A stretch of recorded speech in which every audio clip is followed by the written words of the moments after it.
Well, I'm getting all kinds of stuff boxed up here to get shipped out. I gotta get this boxed up yet. It's actually a greenhouse humidity and heat actuator. This thing rotates 180 degrees. And it moves really slow. So you guys check this out. Let me get it plugged in here. And it's on just a regular thermostat. Old Honeywell thermostat. Plugged in, you can see it is not moving. Now I'm going to turn the thermostat here and you guys will see just how slow this thing moves. It's actually going to be used for, I believe, a roof vent. A buddy of mine's over in Illinois. So let's turn this. There's the click.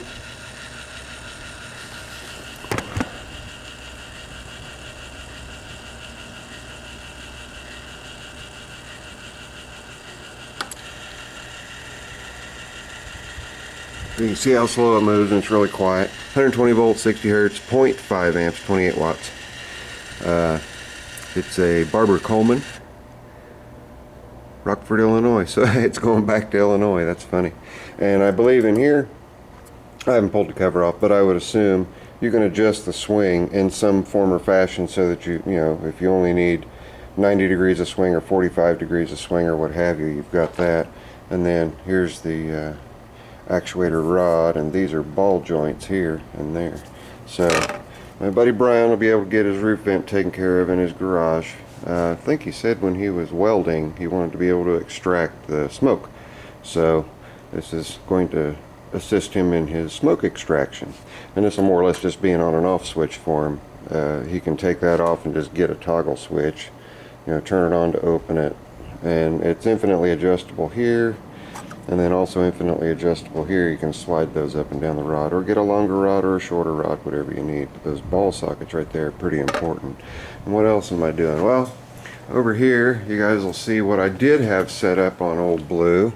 I just had a diamond plate top cap on the tailgate, which I think I paid $2 for at a, I like my diamond plate, which I paid like $2 for at a rummage sale. And then this is the original tough liner that was already on the truck, and the way that it used to be was this lip right here rolled up over the top. Well, when I put that aluminum one on there, to my surprise, I was able to take this and just flip it around and put this lip here on the bottom side of the tailgate, and it fit. And nice snug tight closing fit, no rattles, no nothing. But I knew that this area here was going to be a trap, and you can see some of the stuff that's there, and it certainly was. You can see that's what's wet all the way down. And there's a bunch of tree bark and chainsaw shavings and whatnot there. What is this thing? It's called a penduliner. Right there. Penduliner. I'm surprised the decal's still good on that. But I can probably make my $10 back off of those two pieces, because that's all I paid for this piece.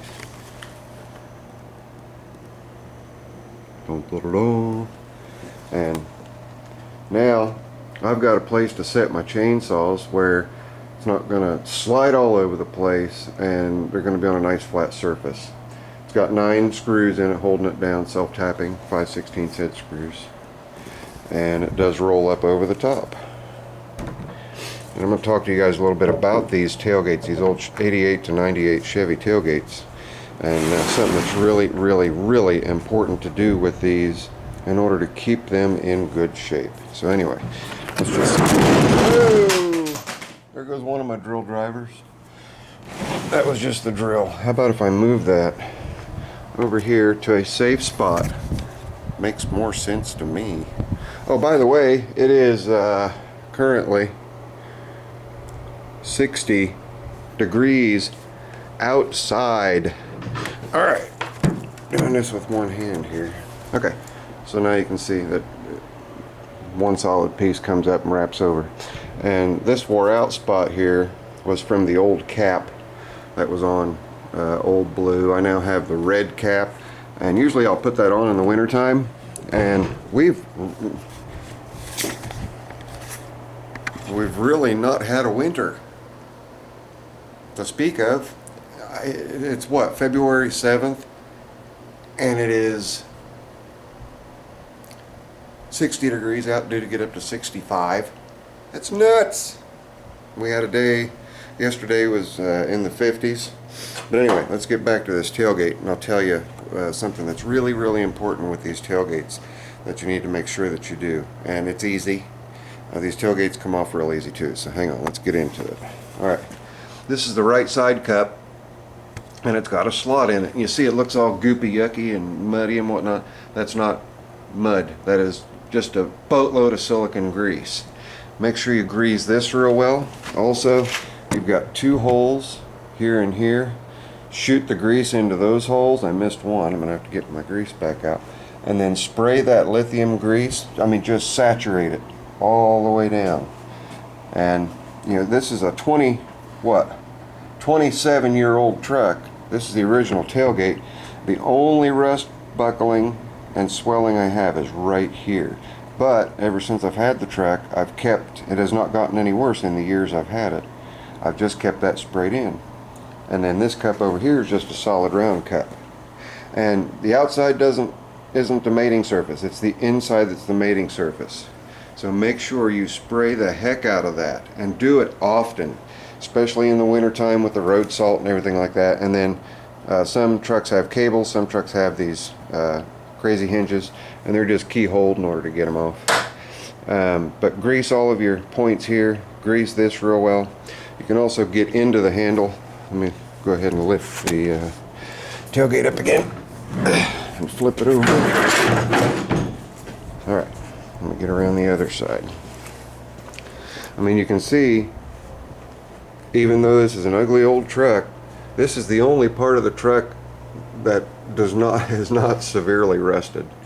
And a lot of that is attributed to its entire life. It had a cap on it, a cap on the truck. But this piece of plastic is always gone. People break them and they get screwed up. But if you lift this up, let me get a flashlight so you guys can see a little bit better.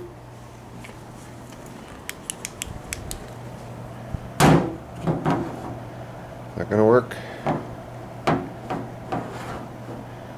Everything's gonna be difficult here for me. I know what I can do. There. Now I've got both hands. I forgot I was holding my clippy. I picked up this light on clearance for pennies at Menards the other day. And it's a bright sucker. Anyway, if you lift that handle, you'll see the pivot points as you move that. And you can also see, and I've not greased this in some time, but you want to grease that and keep that greased, especially where the 2 rods connect. You've got 2 rods. I don't know if you can see them moving back and forth or not. Let me. Come on, light, cooperate.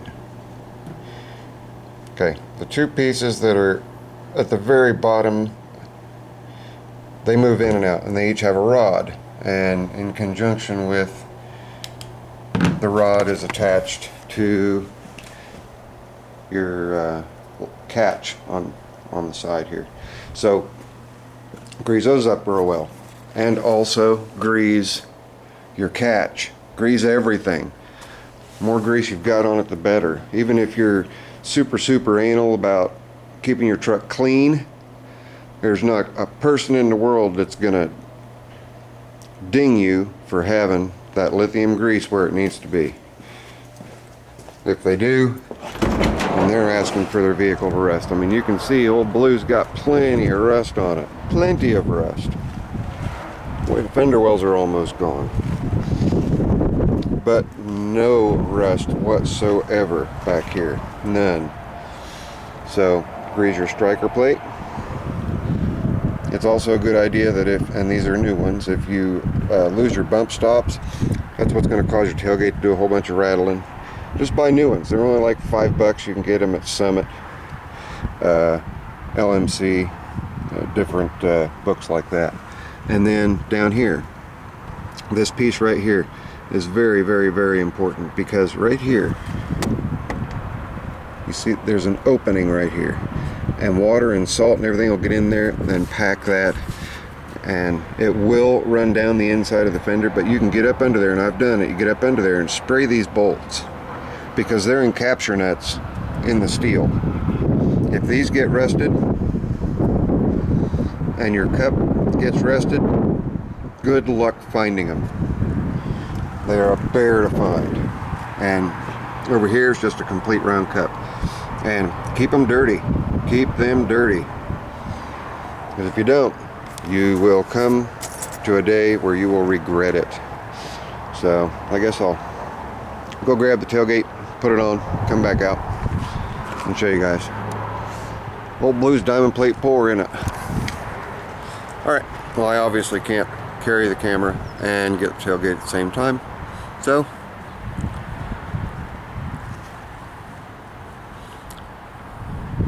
I had a bag of popcorn. I just got a kernel. I'll be right back. Stay tuned. Alright, let's see if we can get that tailgate on there.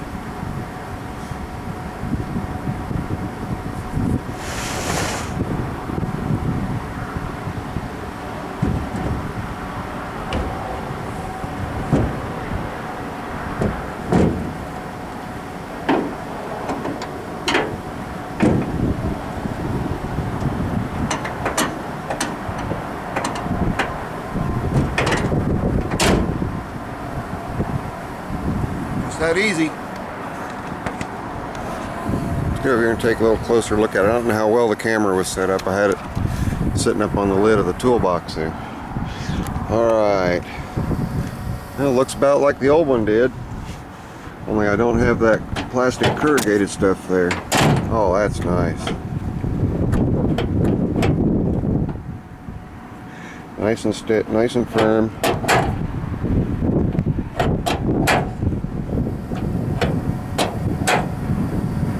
A 27-year-old tailgate open and close like that. That's just incredible. I'm gonna come out with some grease, finish greasing that up. Sorry about the wind noise, but there's another little task down for you. I'm gonna go ahead and shut it off just because of the wind noise, guys. I'll catch y'all later. Zippo out. If you guys are not subscribed, you can click right here. If you guys are subscribed, check out my last video. See ya.